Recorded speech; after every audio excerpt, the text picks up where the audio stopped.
Hello guys, welcome back to our channel simplified study official. तो guys आज की इस वीडियो में हम करने वाले हैं यूनिट 1 एंड यूनिट 2 के बीकॉम थर्ड सेम के जिन्होंने बीकॉम ऑनर्स ली हुई है उनका जो आपका सब्जेक्ट है अकाउंटिंग एंड फाइनेंस, जिसमें accounting theory and reporting practices के आज हम इंपॉर्टेंट क्वेश्चंस देखने वाले हैं। यूनिट 1 एंड यूनिट 2 दोनों के हम देखेंगे एंड इसमें मैं कुछ आपको क्वेश्चंस बताऊंगी जिसकी मैंने ना अलग से वीडियो बना रखी है, उसका लिंक डिस्क्रिप्शन में दे दूंगी। 3 वीडियोस ऐसी हैं, इस वीडियो को देखने के बाद वो 3 वीडियोस देख लेना, आपकी अच्छे से प्रिपरेशन हो जाएगी। तो स्टार्ट करते हैं। सबसे पहले तो वीडियो को लाइक कर दो क्योंकि ये ऑन डिमांड वीडियो है आप सभी स्टूडेंट्स के थ्रू। तो स्टार्ट करते हैं। फर्स्ट जो क्वेश्चन बनता है आपका यूनिट 1 एंड यूनिट 2 के लिए 15 मार्क्स के लिए इंपॉर्टेंट है। That is define accounting, who are the users of accounting information. Accounting क्या है?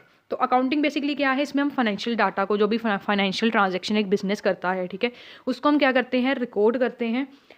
एंड इसमें बेसिकली क्या है, जो अकाउंटिंग इन्फॉर्मेशन है ये एक यूजर्स की हेल्प करती है जिससे वो कंपनी की या बिजनेस की फाइनेंशियल परफॉर्मेंस को के बारे में जान सके, वो जो एंटिटी है वो किस तरीके से काम कर रही है। अगर मान लो मैं इन्वेस्टर हूँ, ठीक है, मैंने अपना पैसा, मान लो मैंने 10,000 रुपये कहीं लगाना है, तो मैं ऐसे तो लगा नहीं दूंगी। सबसे पहले मैं क्या करूँगी, उस पर्टिकुलर कंपनी के बारे में जानूंगी कि जो कंपनी है वो किस तरीके से वर्क कर रही है, ठीक है, किस तरीके से वो इन्वेस्टर्स को पैसा दे रही है, क्या उनकी डिविडेंड पॉलिसी है, सारी जानूंगी। उसके बाद ही मैं इन्वेस्ट करूँगी। तो ये सारी चीज़ें मुझे कहाँ पता चलेंगी, उनकी अकाउंटिंग इन्फॉर्मेशन यानी कि फाइनेंशियल स्टेटमेंट से। तो सबसे पहले आ जाता है कौन कौन से यूज़र्स हैं जो अकाउंटिंग इन्फॉर्मेशन किसी भी बिजनेस या किसी भी ऑर्गेनाइजेशन के यूज़ करते हैं। पहला है मैनेजमेंट। अब जो मैनेजमेंट है, ठीक है, चाहे वो टॉप लेवल है, मिडिल लेवल है, उनको डिसीजंस लेने होते हैं रिगार्डिंग द बिजनेस, ठीक है। तो वो क्या करेंगे, जो सारी अकाउंटिंग इन्फॉर्मेशन है उसको देखेंगे, जो डे टू डे ऑपरेशंस हैं उनको देखेंगे, तभी वो अकाउंटिंग इन्फॉर्मेशन को सारा एनालाइज करेंगे। उसके बाद ही वो इन्फॉर्म डिसीजंस ले पाएंगे, जिसमें बजटिंग एंड फोरकास्टिंग किस तरीके से करनी है, फ्यूचर एक्टिविटीज़ की हेल्प के लिए, कॉस्ट कंट्रोल किस तरीके से करना है, कॉस्ट को किस तरीके से रिड्यूस करना है, कैसे मेथड्स यूज़ करने हैं, ये सारा इसमें आ जाएगा। परफॉर्मेंस को इवेल्युएट करना था कि मान लो अगर हमने कोई ऑब्जेक्टिव बनाया था कि हमने ये वाला जो ऑब्जेक्टिव है ना उससे पूरा करना है, तो उससे पूरा करने के लिए हमने प्लानिंग की होगी, क्या हमारे प्लान के अकॉर्डिंग सब चीज़ जा रही है या नहीं जा रही। अगर नहीं जा रही तो कौन से करेक्टिव हमें एक्शंस लेने हैं, वो इसमें हम देखेंगे। नेक्स्ट है इन्वेस्टर। मोस्ट इंपॉर्टेंट जो यूज़र है ना अकाउंटिंग इन्फॉर्मेशन का, वो है इन्वेस्टर, जिसे हम शेयर होल्डर या स्टॉक होल्डर्स कहते हैं। जैसे मैंने अभी आपको एग्जांपल दिया था ना इन्वेस्टर का, कि अगर मान लो मैं इन्वेस्टर हूँ, मुझे 10,000 रुपया किसी पर्टिकुलर कंपनी में लगाना है, तो उस कंपनी के बारे में सारी अकाउंटिंग इन्फॉर्मेशन मैं इकट्ठी करूँगी, देखूंगी क्या डिविडेंड पॉलिसी है, कंपनी किस तरीके से पैसा कमा रही है, कितने % मुझे डिविडेंड मिलेगा, ठीक है, कौन कौन से शेयर्स कंपनी ने इशू किए हैं, सबसे ज़्यादा मुझे रिटर्न किस पे मिलेगा, ठीक है, ये सारी चीज़ें मैं देखूंगी। बेसिकली इसमें हम देखेंगे कि कंपनी की क्या प्रॉफिटेबिलिटी है, किस तरीके से वो डिविडेंड आगे देती है। इन्वेस्टमेंट डिसीजन इसमें मैं ले सकूंगी कि मान लो कंपनी अच्छी डिविडेंड उनकी पॉलिसी है, डिविडेंड का परसेंटेज भी अच्छा है, ठीक है, काफ़ी अच्छे रिटर्न भी मिलेंगे, तभी मैं उस कंपनी में इन्वेस्ट करूँगी। मतलब जो भी इन्वेस्टमेंट डिसीजंस है ना वो मैं ईजिली ले सकूँगी। नेक्स्ट है क्रेडिटर्स। अब मान लो कोई भी आपको लोन दे रहा है, ठीक है, चाहे आप छोटी से छोटी चीज़ EMI पे ले रहे हो, तो आप किसी को अगर कोई आपको लोन भी दे रहा है तो वो आपकी फाइनेंशियल पोजीशन के बारे में जानना चाहेगा कि मान लो अगर मैं आज इसको 10 लाख का लोन दे देता हूँ, कि क्या ये आने वाले समय में इसकी इतनी फाइनेंशियल पोजीशन होगी कि मुझे पे कर पाएगा। तो अकाउंटिंग इन्फॉर्मेशन क्रेडिटर्स, जिसमें लैंडर्स, बैंक, सप्लायर के लिए भी हेल्पफुल होती है, जिससे वो लोन को अप्रूव कर सकें, क्रेडिट की टर्म सेट कर सकें और देख सकें कि मान लो मैंने इस बिज़नेस को लोन दिया 50 लाख का, ये बिज़नेस मुझे पे कर सकता है या नहीं, ये इतना कमा पा रहा है या नहीं कमा पा रहा है, उसी हिसाब से जो क्रेडिटर है वो लोन देगा। नेक्स्ट है एम्प्लॉयज़। अब एम्प्लॉय, अगर कोई भी पर्सन एज ए एम्प्लॉय किसी भी ऑर्गेनाइजेशन या बिजनेस में वर्क कर रहा है, तो वो ये जानना चाहेगा कि इस बिज़नेस में मेरी ग्रोथ के चांसेस हैं या नहीं है, क्या मुझे सैलरी मिल रही है, ठीक है, क्या मेरी जॉब सिक्योरिटी है या नहीं है, बोनसेस मिलेंगे नहीं मिलेंगे, जिसमें बोनसेस वगैरह मिलेंगे एकदम जॉब सिक्योरिटी होगी, उसी में एम्प्लॉय जाना पसंद करेगा, है ना। नेक्स्ट है गवर्नमेंट। अब गवर्नमेंट की कोई रेगुलेटरी बॉडी हो, उसको भी फाइनेंशियल इन्फॉर्मेशन चाहिए होती है, जिससे वो देखे कि हाँ ये कंपनी या बिजनेस लॉ के अंदर वर्क कर रहा है, रेगुलेशन वर्क अंदर उसके कर रहा है या नहीं कर रहा है, ठीक है। टैक्स असेसमेंट देख पाएगा कि एक पर्टिकुलर बिजनेस का कितनी टैक्स लाइबिलिटी बन रही है और क्या ये टैक्स टाइम पे कर रहे हैं, ठीक है, जितना बनता चाहिए था उतना दे रहे हैं या नहीं दे रहे हैं, क्या अकाउंटिंग स्टैंडर्ड या फाइनेंशियल जो भी रूल्स एंड रेगुलेशंस हैं उसके अंदर काम हो रहा है या नहीं हो रहा है। नेक्स्ट है कस्टमर। अब जो कस्टमर है वो भी अकाउंटिंग इन्फॉर्मेशन को यूज़ करेगा, जिससे वो देखेगा कि पर्टिकुलरली जो कंपनी है ये किस तरीके से प्रोडक्ट बना रही है, कैसा प्रोडक्ट है इनका, ठीक है। एंड इन क्या करेगी, कस्टमर फाइनेंशियल स्टेटमेंट को एनालाइज करेगी, जिससे वो देखेगी कंपनी की फाइनेंशियल स्टेबिलिटी एंड किस तरीके से वो प्रोडक्ट एंड सर्विसेज दे रही हैं, कौन कौन से सर्विसेज प्रोवाइड कर रहे हैं, ठीक है। नेक्स्ट है सप्लायर। सप्लायर भी अकाउंटिंग इन्फॉर्मेशन को यूज़ करेगा, जिससे वो क्रेडिट वर्थनेस देखेगा। जैसे हमने देखा ना कि कोई हमें लोन प्रोवाइड कर रहा है तो वो हमारे बारे में देखेगा कि हाँ इसकी इनकम कितनी है, कितने सोर्स ऑफ इनकम है, कहाँ से पैसा आ रहा है और क्या ये हमें लोन दे सकता है या नहीं दे सकता है। इसी तरीके से जो बिजनेस होता है या कोई भी ऑर्गेनाइजेशन है, ठीक है, कोई भी फर्म है, वो सप्लायर से गुड्स एंड सर्विसेज कई बार ले लेती है क्रेडिट पे। तो उस केस में जो सप्लायर है ना गुड्स एंड सर्विसेज का या रॉ मटेरियल का, वो कंपनी की क्रेडिट वर्थनेस देखने के लिए अकाउंटिंग इन्फॉर्मेशन को क्या करेगा, एक्सेस करेगा, जिससे वो क्रेडिट टर्म्स को सेट कर सकते हैं एंड बिजनेस की जो स्टेबिलिटी है ना उसको फाइनेंशियल एनालिस्ट जो है वो चाहे वो वर्क इंडिपेंडेंटली कर रहा है या किसी इन्वेस्टमेंट फर्म के साथ वर्क कर रहा है, तो वो भी अकाउंटिंग इन्फॉर्मेशन को देखेगा, जिसमें जो फाइनेंशियल एनालिस्ट का बेसिकली यही काम होता है कि वो किसी भी बिजनेस या फिर किसी कंपनी की फाइनेंशियल हेल्थ के बारे में देखेगा, उसको पूरा एनालाइज करेगा, जिसमें वो स्टॉक को एनालाइज करेगा, कंपनी की फाइनेंशियल रिपोर्ट से सारी प्रेडिक्शन वगैरह बनाएगा। उसके बाद कंपेरेटिव एनालिसिस किया जाएगा, जिसमें फाइनेंशियल डाटा जो है अक्रॉस कंपनीज, अलग अलग कंपनीज या विद इन द कंपनी अलग अलग पीरियड्स के लिए उनको क्या करेगा, उनको सारा देखेगा, सारा कंपेयर करेगा। नेक्स्ट है एक्सटर्नल ऑडिटर। एक्सटर्नल ऑडिटर जो है अकाउंटिंग इन्फॉर्मेशन को क्या करेगा, गैदर करेगा, ताकि वो अपना ऑडिट जो है वो अच्छी तरीके से परफॉर्म कर सके एक्यूरेटली विद अकाउंटिंग स्टैंडर्ड से। इसमें वो जो एक्सटर्नल ऑडिटर है वो एग्जामिन करेगा फाइनेंशियल रिकॉर्ड्स को, जिससे वो कंपनी की जो फाइनेंशियल रिपोर्ट्स है ना वो एकदम अच्छे तरीके से ऑडिट करेगा, जिससे वो फ्री फ्रॉम एरर हो सकती हैं, ठीक है। नेक्स्ट है एनालिस्ट एंड एडवाइज़र। जो एनालिस्ट एंड एडवाइज़र, मान लो कंपनी को कोई एडवाइस चाहिए, फाइनेंशियल एडवाइस चाहिए या कोई भी बिजनेस रिलेटेड कोई भी एडवाइस चाहिए, तो वो हम एडवाइज़र से लेते हैं। उस केस में हमें क्या करना पड़ेगा, अकाउंटिंग इन्फॉर्मेशन का हम यूज़ करेंगे, जिससे जो एडवाइस है हम बिजनेस को दे पाएँ, जिसमें हम इन्वेस्टमेंट एंड फाइनेंशियल प्लानिंग के लिए एडवाइस यूज़ कर सकते हैं, अकाउंटिंग इन्फॉर्मेशन को यूज़ कर सकते हैं। वैल्यूएशन के पर्पस के लिए हम कर सकते हैं, अगर हमें मर्जर वगैरह करना है, एक्विजिशन करना है, तो उस केस में हम कर सकते हैं, ठीक है। नेक्स्ट है नॉन गवर्नमेंट ऑर्गेनाइजेशन, जिसे हम एनजीओ या चैरिटेबल इंस्टीट्यूट्स भी कहते हैं। तो इस केस में बेसिकली क्या होगा, जो ऑर्गेनाइजेशन है वो फाइनेंशियल स्टेबिलिटी पे रिलाई करेगी, ठीक है। मतलब अगर मान लो कोई डोनेशन वगैरह हमें देनी है तो वो हमारी अकाउंटिंग इन्फॉर्मेशन सारी देखेंगे, ताकि देखेंगे बिजनेस फाइनेंशियल स्टेबल है, हमें आगे कोई चैरिटेबल मान लो कोई भी डोनेशन वगैरह देने के लिए, ठीक है। इसका बेसिकली यूज़ क्या होगा, अगर मान लो हमें कोई एनजीओ के साथ कोलैब करना है, ठीक है, उनके साथ पार्टनरशिप करनी है, तो उस केस में जो एनजीओज़ हैं वो हमारी फाइनेंशियल हेल्थ जो है कंपनी की उसको देखेंगे एंड उसके बाद इम्पैक्ट एनालिसिस किया जाएगा कि जो भी फंड्स वगैरह हैं वो प्रॉपरली यूटिलाइज हो रहे हैं या नहीं हो रहे हैं, और क्या जो बिज़नेस है वो अपनी फाइनेंशियल रिस्पॉन्सिबिलिटीज़ को एंड कमिटमेंट्स को फुलफिल कर रहा है या नहीं कर रहा है। पोटेंशियल इन्वेस्टर में जैसे मैंने आपको बताया था कि एक इन्वेस्टर देखेगा कंपनी की सारे कैपिटल को देखेगा, ठीक है, क्या इनकी डिविडेंड पॉलिसी है, वही पॉइंट दोबारा से रिपीट है। नेक्स्ट क्वेश्चन गाइस आ जाता है, ये भी 15 के लिए इंपॉर्टेंट है कि इसमें अकाउंटिंग क्या है वो तो मैंने आपको बता दिया, ठीक है। इस तरीके से आ जाएगा, what is accounting, describe the nature and uses of accounting. तो सबसे पहले नेचर देखेंगे। अकाउंटिंग का मैंने आपको बता दिया कि ऐसा प्रोसेस जिसमें हम रिकॉर्ड करते हैं, क्लासीफाई करते हैं एंड समराइज करते हैं फाइनेंशियल ट्रांजेक्शन को, ठीक है, जिससे हम ये इन्फॉर्मेशन यूज़ कर सके डिसीजन मेकिंग के लिए। सबसे पहले नेचर देखेंगे। ये एक सिस्टमैटिक प्रोसेस है जिसमें अकाउंटिंग एक स्ट्रक्चर क्या है, अप्रोच है, जिसमें हम जो ट्रांजैक्शंस हैं उन्हें रिकॉर्ड करते हैं, यानी कि बुक कीपिंग करते हैं, उसके बाद इनको क्लासीफाई करते हैं कैटेगरीज में, फिर इनको समराइज़ किया जाता है एंड इंटरप्रेट करके जो भी डिसीजंस वगैरह वो अच्छे से ले सकते हैं। नेक्स्ट है क्वांटिटेटिव। अकाउंटिंग जो है बेसिकली फाइनेंशियल डाटा पे ही फोकस करती हैं। इसको मॉनेटरी टर्म्स यानी मनी टर्म्स में ही किया जाता है। कभी आपने ऐसा तो नहीं देखा कि अकाउंटिंग में हम जैसे हम मनी में यूज़ करते हैं, ठीक है, जैसे मान लो हमारी कैपिटल है, हमने 50 लाख लगाई, ठीक है, मॉनेटरी टर्म्स में ही हम मेज़र करते हैं। नेक्स्ट है historical and current data. Accounting में हम historical and current financial data दोनों यूज़ करते हैं, जिसमें पास्ट जो ट्रांजैक्शंस होती हैं उनके लिए हम हिस्टोरिकल डाटा ज़्यादातर यूज़ करते हैं।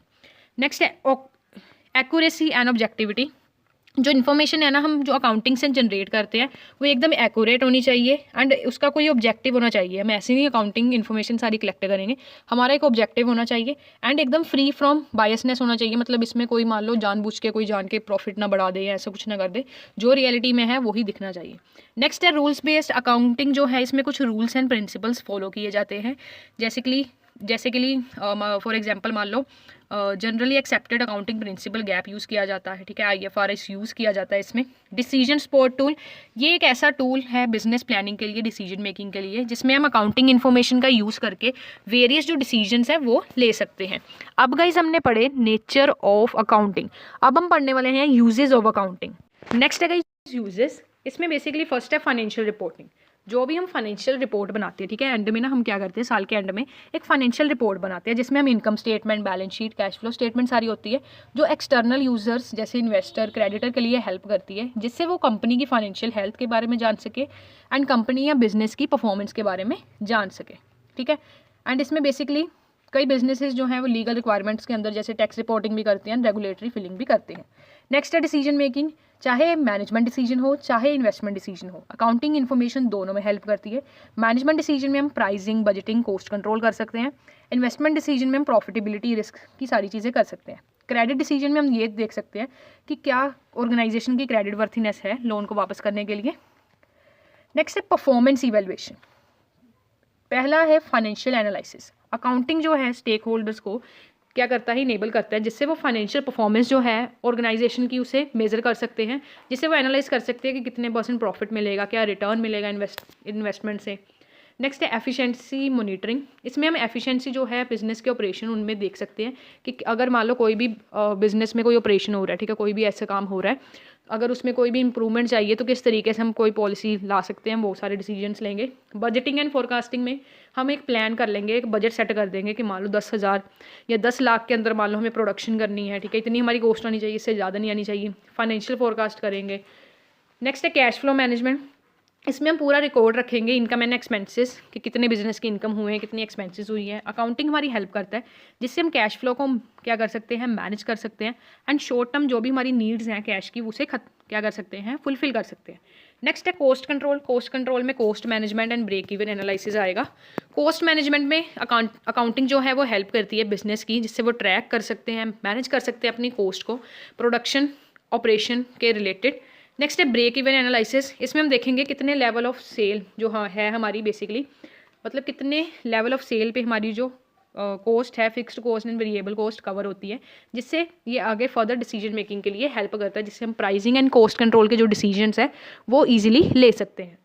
नेक्स्ट है टैक्सेशन, इसमें हम अकाउंटिंग इन्फॉर्मेशन से हम टैक्स प्लानिंग कर सकते हैं, क्योंकि अगर हमें पता होगा हमारे प्रॉफिट्स इतने हैं उस हिसाब से हम सारे रेट्स वगैरह लगा के अप्लाई कर सकते हैं कि हाँ इस साल हमें इतना टैक्स पे करना पड़ेगा। मिनिमाइजिंग टैक्स लायबिलिटी, अगर हम प्रॉपर अकाउंटिंग करेंगे, ठीक है, ज़्यादा प्रॉफिट नहीं शो करेंगे तो क्या होगा, हमारे जो टैक्स है वो कम होगा, ठीक है, लायबिलिटी हमारी कम हो जाएगी। नेक्स्ट है इंटरनल कंट्रोल, फ्रॉड प्रिवेंशन, अगर हम प्रॉपर अकाउंटिंग जो प्रैक्टिसेस यूज़ करते हैं उससे क्या होगा, जो फ्रॉड्स हैं या एरर्स हैं वो कम होंगे क्योंकि हमारा फाइनेंशियल डाटा एकदम एक्यूरेट होगा। नेक्स्ट है एसेट प्रोटेक्शन, अकाउंटिंग जो है वो हेल्प करती है जिससे हम कंपनी के एसेट को ट्रैक कर सकते हैं, जिससे वो रिसोर्सेज मिसयूज़ ना हो, क्योंकि अगर हर चीज़ हमने हर ट्रांजैक्शन हमने रिकॉर्ड की होगी ना तो कोई भी चीज़ मिसयूज़ होने के चांसेस कम हो जाते हैं। नेक्स्ट है वैल्यूएशन, पहला है बिजनेस वैल्यूएशन, अकाउंटिंग जो है वो काफ़ी ज़्यादा इंपॉर्टेंट है, जिसमें हम वैल्यू ऑफ बिजनेस की एट प्रेजेंट बिजनेस की कितनी वैल्यू, क्या उसके एसेट्स की वैल्यू है, अगर हम मर्जर करेंगे तो उसमें ये हेल्पफुल रहेगा। इन्वेस्टमेंट अप्रेजल, ये हमें इन्फॉर्मेशन प्रोवाइड करता है जिससे हम बेसिकली जो प्रॉफिटेबिलिटी है न्यू प्रोडक्ट्स की, उसके जो प्रोजेक्ट्स हैं या इन्वेस्टमेंट है उनके बारे में जान सकते हैं। ठीक है गाइस, अभी हमने नेचर ऑफ अकाउंटिंग बेसिकली देखा एंड यूज़ देखे। अब जो नेक्स्ट क्वेश्चन आपका बनता है that is explain and compare current purchasing power and current cost accounting. आपको ना एग्जाम में एक तो इस तरीके से क्वेश्चन आ सकता है, ठीक है, जैसे मैंने आपको बताया current purchase power and current cost accounting, नहीं तो आपसे एग्जाम में क्वेश्चन आ सकता है कि एक्सप्लेन CPP एंड CPA। अगर इस तरीके से आएगा तो एकदम ईजिली आपको वही लिखना है, ठीक है। एक ना आपका जो ये एग्जाम है इसमें एक और आपका टॉपिक आता है that is price level accounting, ठीक है, इसमें आपको कोई भी मेथड आ सकता है, ठीक है, ये वैसे दो इंपॉर्टेंट है, ये देखो आप ये लिखा हुआ है ना method of price level accounting, ये वाला क्वेश्चन देखो, ठीक है। इसमें मतलब बेसिकली आपको क्या कहा गया है कि current purchasing power and current accounting जो मेथड है प्राइस लेवल अकाउंटिंग का, मतलब प्राइस लेवल अकाउंटिंग भी आपका बहुत इंपॉर्टेंट है। इसकी ना मैंने पर्टिकुलरली एक वीडियो बना रखी है, बहुत अच्छे से वीडियो बना रखी है, वो ना आप एक बार देख लेना, ठीक है। प्राइस लेवल अकाउंटिंग में कोई भी मेथड आ जाए ना तो आप उसको ईजिली कर सकते हो। वीडियो का लिंक डिस्क्रिप्शन में है, 3 वीडियो का लिंक मैं डिस्क्रिप्शन में आपको दूंगी, ठीक है, जो बहुत ही हेल्पफुल रहेगा आपके इस एग्जाम के लिए, तो एक बार ज़रूर से देख लेना। नेक्स्ट है what do you mean bye segment reporting, discuss the main features along with example. ठीक है, सेगमेंट रिपोर्टिंग होता क्या है? सेगमेंट रिपोर्टिंग ना, मान लो एक बिजनेस है, वो अलग अलग सेगमेंट में ना पैसा कमा रहा है। मान लो मेरा बिजनेस है, ठीक है, तो मैं इलेक्ट्रॉनिक्स भी बना रही हूँ, मैं फर्नीचर भी बना रही हूँ, तो मेरे बिजनेस के ना 2 सेक्टर्स हो गए। समझ आया? अगर ईजिली कहें तो मतलब मेरा बिजनेस इलेक्ट्रॉनिक्स बना के भी पैसा कमा रहा है और फर्नीचर बनाने के भी पैसा कमा रहा है। इलेक्ट्रॉनिक्स अलग सेगमेंट है, फर्नीचर अलग सेगमेंट है। ठीक है, इसमें बेसिकली फाइनेंशियल रिपोर्टिंग में हम कंपनी की जो फाइनेंशियल इन्फॉर्मेशन है उसको डिफरेंट डिफरेंट सेक्टर्स में या डिफरेंट डिफरेंट सेगमेंट्स में डिवाइड कर देते हैं। ठीक है, जैसे मैंने आपको बताया, एक मैंने मान लो सेगमेंट बना लिया फर्नीचर का, उसमें मैंने सारी रिवेन्यू लिखी, कितना मुझे कॉस्ट आ रही है ये लिख ली। फर्नीचर का मैंने अलग बना लिया, मतलब उनकी अलग रिपोर्टिंग करूँगी फर्नीचर की, और इलेक्ट्रॉनिक की अलग करूँगी। ठीक है, उसमें मैं बेसिकली हर जो एक्टिविटी उसकी रिवेन्यू एंड एक्सपेंस को क्या करूँगी, सारा राइट डाउन करूँगी, जिससे जो ये सेगमेंट रिपोर्टिंग है ये हमें detailed and transparent and useful information provide करती है, जिससे जो कंपनी के ऑपरेशंस हैं उसमें हेल्प मिलती है। ठीक है, इसके कुछ मेन फीचर्स हैं। पहला है आइडेंटिफिकेशन ऑफ ऑपरेटिंग सेगमेंट। पहले हमें क्या करना होगा, तो गाइस जो आपका फर्स्ट फीचर है that is identification of operating segment, इसमें बेसिकली क्या होगा, हम कंपनी में जो जो हमारी एक्टिविटीज़ हो रही है ना, उनके बेस पे हम जो सेगमेंट्स हैं ना उसको डिवाइड करेंगे। जैसे मान लो हमारी जो कंपनी है, जैसे मैंने शुरू में एग्जाम्पल दिया, फर्नीचर भी बना रही है और इलेक्ट्रॉनिक्स भी बना रही है। ठीक है, तो मैंने पहले सबसे पहले तो अलग अलग सेगमेंट बना लेने हैं। फर्नीचर का सारा अलग सेगमेंट है एंड इलेक्ट्रॉनिक्स का अलग है। ठीक है, उसके बाद आ जाता है रिवेन्यू एंड प्रॉफिट इन्फॉर्मेशन। अब मान लो मुझे फॉर एग्जांपल फर्नीचर से मान लो मुझे फर्नीचर की कॉस्ट बढ़ रही है मुझे 5 लाख एंड मान लो उस पर रिवेन्यू मुझे आ रही है 10 लाख। ठीक है, कॉस्ट मुझे बढ़ रही है 5 लाख, रिवेन्यू आ रही है 10 लाख। तो इस तरीके से मैं सारी जो इन्फॉर्मेशन है वो प्रोवाइड करूँगी। ठीक है, जो एक्सटर्नल यूजर्स हैं उनकी हेल्प करेगा, जिससे वो देख सके ईच सेगमेंट की जो परफॉर्मेंस है वो कितनी है। नेक्स्ट है geographical versus business tax segments.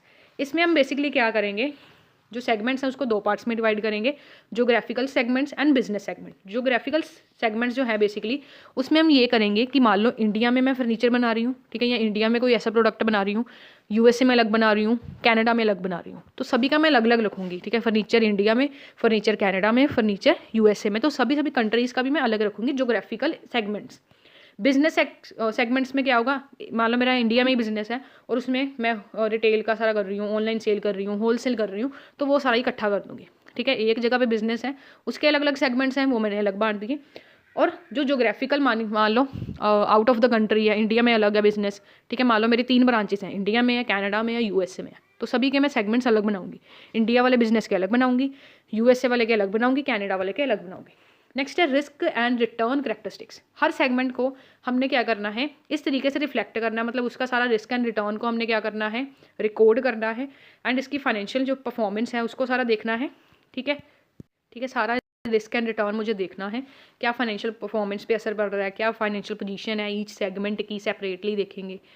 इसका मैं सारा एंड में एग्जांपल दूंगी जिससे एकदम क्लियर हो जाएगा। ठीक है, नेक्स्ट है सेगमेंट एसेट्स एंड लाइबिलिटी। इसमें हम क्या करेंगे, जैसे मैंने अभी आपको बताया फर्नीचर, मान लो फर्नीचर है, ठीक है, फर्नीचर की मैंने रिवेन्यू मान लो मेरा कॉस्ट पड़ी थी 5 लाख, अगर मान लो उससे रिवेन्यू हुई है मुझे 10 लाख।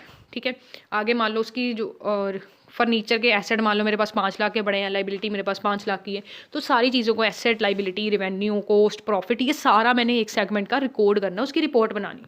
ठीक है, नेक्स्ट है सेगमेंट परफॉर्मेंस एंड मेजरमेंट। उसके बाद सब कुछ मैंने कर लिया, रिपोर्ट वगैरह बना ली। अब डेली बेसिस पे या जो भी डेली इंटरवल पे मैं क्या करूँगी, पर्टिकुलर सेगमेंट की जो रिपोर्ट है उसको देखूँगी। ठीक है, देखूँगी क्या वर्किंग चल रही है, प्लानिंग के अकॉर्डिंग सारा काम चल रहा है या नहीं चल रहा है। ठीक है, ऑपरेटिंग प्रॉफिट कितना चल रहा है, earning before interest and tax कितना आ रहा है। ठीक है, इसमें बेसिकली हम सारी परफॉर्मेंस मेजर करेंगे, जिससे हम देख सकेंगे अगर कोई भी हमें चेंजेस करने हैं तो कौन से करने हैं और किस तरीके से करने हैं। ठीक है, रिकॉन्सिलेशन में बेसिकली क्या करेंगे, सारी जो चीज़ें हैं उसको एक बार सारा चेक करेंगे, हर सेगमेंट का हमें रिकॉन्सिलेशन करना है। ठीक है, कंसोलिडेटेड फाइनेंशियल स्टेटमेंट बनाएंगे जिसमें टोटल हर सेगमेंट का डाटा है उसको इकट्ठा करके कंपनी की ओवरऑल फाइनेंशियल रिपोर्ट्स में हम डालेंगे। ठीक है, अब जैसे मैंने कहा था इसका एग्जाम्पल बताऊंगी, तो सबसे पहले एग्जाम्पल देख लेते हैं। पहला है गाइस जोग्राफिकल सेगमेंट एग्जांपल, इसका देख लेते हैं। तो सबसे पहले मल्टीनेशनल मान लो कंपनी है जो यूएसए, यूरोप एंड एशिया में काम कर रही है। सेगमेंट रिपोर्टिंग किस तरीके से करेंगे, यूएसए के सेगमेंट की गाइस अगर हम बात करें, मान लो 5 मिलियन रिवेन्यू हमारी हो रही है, 1 million profit and 4 million asset है। यूरोप के सेगमेंट की देखें, 3 मिलियन रिवेन्यू है, 0.5 million profit and 2 million asset है। एशिया की अगर हम देखें तो 4 मिलियन हमारी रिवेन्यू है, $1.2 मिलियन हमारी प्रॉफिट है एंड 3 मिलियन हमारे एसेट्स हैं। ठीक है। इससे इन्वेस्टर को हेल्प होगी, जिससे वो परफॉर्मेंस देख सकता है कि किस तरीके से रिसोर्सेज ये कंपनी यूज़ कर रही है डिफरेंट डिफरेंट सेक्टर्स में। नेक्स्ट है business segment example. Business segment में बेसिकली क्या एग्जाम्पल है, मान लो कंपनी मल्टीपल प्रोडक्ट लाइंस पे काम कर रही है, electronics, April and home goods पे। रिपोर्टिंग किस तरीके से करेंगे, इलेक्ट्रॉनिक सेगमेंट की हम किस तरीके से करेंगे, 20 million in revenue, 5 million in profit, ठीक है। उसके बाद $8 million in asset. April segment में 15 मिलियन रेवेन्यू हो रही है, $3 मिलियन प्रॉफिट हो रहा है, 5 मिलियन एसेट हो रहा है। होम गुड के सेगमेंट पे अलग अलग में हमें रेवेन्यू, प्रॉफिट एंड एसेट हो रहा है, ठीक है। नेक्स्ट है गाइस एक और इंपॉर्टेंट क्वेश्चन यूनिट 1 के लिए इंपॉर्टेंट है, explain the qualitative characteristics of financial information, ठीक है। फाइनेंशियल इन्फॉर्मेशन का करैक्टरिस्टिक्स आ जाए, क्वालिटेटिव करैक्टरिस्टिक्स, फाइनेंशियल रिपोर्ट्स का आ जाए, फाइनेंशियल स्टेटमेंट का आ जाए, एक ही चीज़ है, ठीक है, अलग अलग नाम है। तो ये क्वेश्चन आपको 15 मार्क्स के लिए, ठीक है, ये वाला जो क्वेश्चन है ना 15 मार्क्स के लिए बहुत इंपॉर्टेंट है। इस पर भी मैंने पर्टिकुलरली ना वीडियो बना रखी है।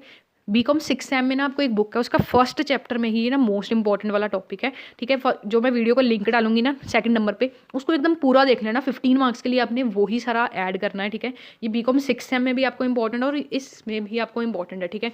तो वो वीडियो पूरी देख लेना, उसमें मैंने सारा ना आपको एक तो उसके करैक्टरिस्टिक्स बताए हैं, बेनिफिट्स बताए हैं, ठीक है, क्वालिटेटिव करैक्टरिस्टिक्स जिसमें रेलेवेंस आ गया, वेरिएबिलिटी आ गया, वो वाला सारा टॉपिक उस वीडियो को पूरा देख लेना। जितना उस वीडियो में मैंने बनाया ना वो 15 मार्क्स के लिए आपका इनफ है, ठीक है। नेक्स्ट गाइस आपका इंपॉर्टेंट क्वेश्चन है, explain in detail the traditional approaches of accounting theory. ये बार बार रिपीट हो रहा है, ठीक है, इसको भी बिल्कुल मत छोड़ना। एक तो price level accounting, qualitative characters and ये वाला क्वेश्चन बिल्कुल मत छोड़ना, क्योंकि ये बहुत इंपॉर्टेंट है। अकाउंटिंग थ्योरी का बेसिकली क्या मतलब है, ये एक ऐसा फ्रेमवर्क है जिससे हम क्या कर सकते हैं, अकाउंटिंग प्रैक्टिसेस को इजीली डेवलप एंड अप्लाई कर सकते हैं। ये हमें कॉन्सेप्ट प्रोवाइड करता है, प्रिंसिपल्स प्रोवाइड करता है, जिससे हम प्रोफेशन ऑफ अकाउंटिंग में इसको यूज़ कर सकते हैं, जिससे हम क्या कर सकते हैं, business and finance and economics जो है सारी चीज़ें इकट्ठे तरीके से हम एनालाइज कर सकते हैं एक पर्टिकुलरली बिजनेस की। ट्रेडिशनल जो अप्रोच है अकाउंटिंग थ्योरी का, ये डेवलप हुआ था काफ़ी साल पहले एंड इसमें बेसिकली 4 स्कूल्स ऑफ थॉट है, जिसमें पॉजिटिव अकाउंटिंग थ्योरी, ये गाइस आपको ना अलग अलग करके भी आ सकते हैं, आपसे पूछ लेंगे पॉजिटिव अकाउंटिंग थ्योरी क्या है, नॉर्मेटिव अकाउंटिंग थ्योरी क्या है, descriptive accounting theory and structural accounting theory क्या है, ठीक है, अलग अलग करके भी पूछ सकते हैं, एक का भी क्वेश्चन आ सकता है। पहला है positive accounting theory. Positive accounting theory का बेसिकली यही एम है, ये क्या करती है, अकाउंटिंग प्रैक्टिसेस को प्रिडिक्ट करती है, मतलब प्रिडिक्शन में ये हेल्प करती है, ठीक है, किस तरीके से अकाउंटिंग होनी चाहिए, ठीक है, फ्यूचर को प्रिडिक्ट करती है। एंड ये जो बेसिकली है अकाउंटिंग प्रैक्टिसेस में बेसिकली रियल वर्ल्ड कंडीशंस को लिया जाता है एंड इसमें economic behaviour individual and companies का देखा जाता है।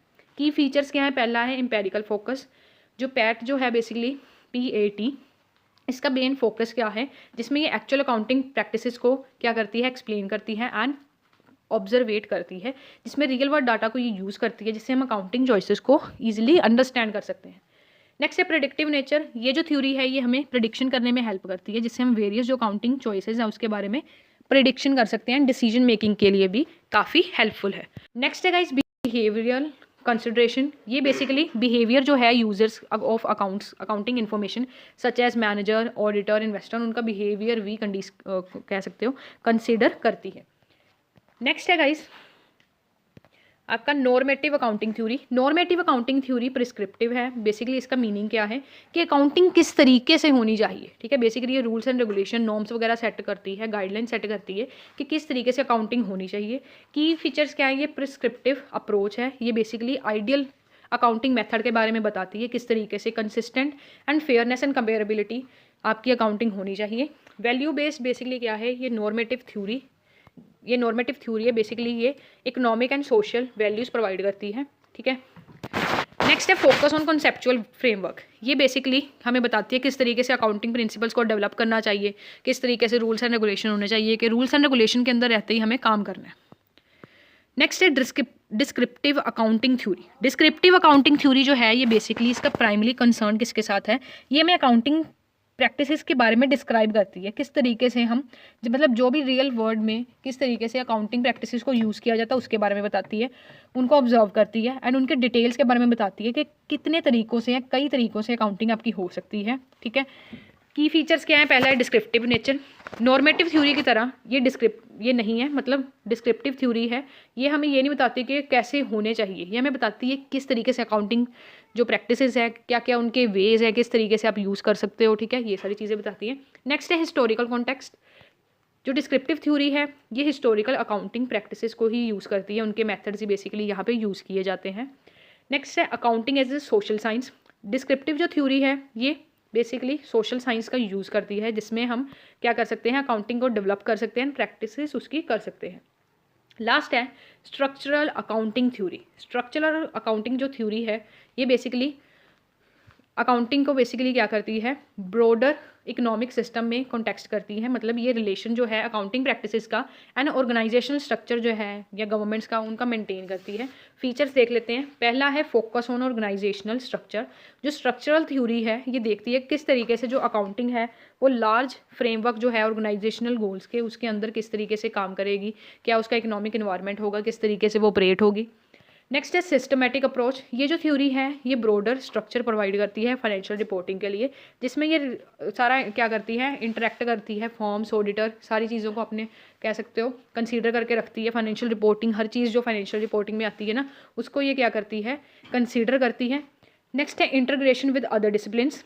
ये बेसिकली इकोनॉमिक्स, मैनेजमेंट, सोशोलॉजी को अंडरस्टैंड करती है एंड उनमें उनका यूज़ करके जो रोल है अकाउंटिंग का वो अच्छे तरीके से समझाने में हेल्प करती है।